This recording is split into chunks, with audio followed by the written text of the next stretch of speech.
नमस्कार, माझं नाव मुकुंद यशवंत आवटी, कंपोस्ट पानोली।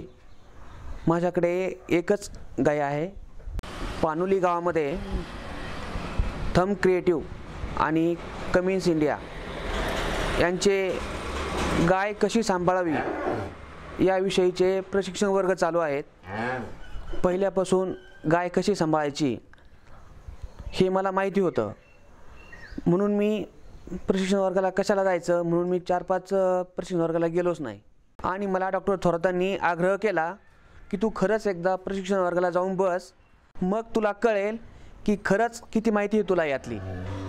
आणि मग मी प्रशिक्षण वर्ग अटेंड केला आणि ज्या काही गोष्टी मी ऐकल्या त्या सगळ्या गोष्टी मला नवीनपणे कळाल्या। आणि यानंतर डॉक्टर योगींनी इथे येऊन माझी गाय बघितली आणि त्यावेळी ज्या काही गोष्टी मला डॉक्टरने ट्रेनिंगमध्ये सांगितल्या त्या मी माझ्या गोठ्यावरती इथे येऊन सुरुवात केली। आणि मग दूध वाढीसाठी सर्वप्रथम मी गाईचे खुरं घासली, त्यानंतर जंत निर्मूलनासाठी जी आपली सुपारी असते लाल सुपारी, ते सुपारी बारीक दळून तिला चाऱ्यातनं दिली।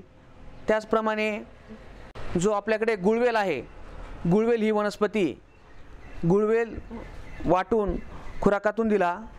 त्यानंतर गाईला गुचड्याचं प्रमाण जास्त होतं, मग त्यासाठी सरांनी आम्हाला ट्रेनिंगमध्ये सांगितलं होतं नीमतेल, करंज तेल आणि कापूर हे समप्रमाणात घेऊन याची जरी फवारणी किंवा आपण बोळ्यांनी जरी पुसून घेतलं तरी गुचीड आणि तांब यांचं पूर्णपणे कंट्रोल होतं। आणि ह्या सर्व गोष्टींमुळं माझ्या दुधामध्ये 4 लिटरची वाढ झालेली आहे। आणि यामध्ये मला दिवसाला 100 रुपये म्हणजे महिन्याला 3000 रुपये आणि वर्षाला 36,000 रुपये या छोट्याशा गोष्टीमुळे फायदा झाला।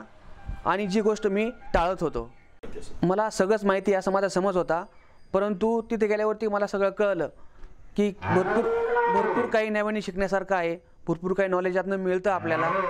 म्हणून जो तरुण शेतकरी वर्ग आहे यांना माझं आव्हान आहे, जे आपले काही थंब क्रिएटिव्ह आणि कमिन्स इंडिया यांचे जे प्रशिक्षण वर्ग असतो, या प्रशिक्षण वर्गाला प्रत्येकाने जाऊन ते अटेंड करायचे, त्यातनं आपल्याला नवीन माहिती मिळते आणि यामध्ये आपलाच फायदा होतो। धन्यवाद।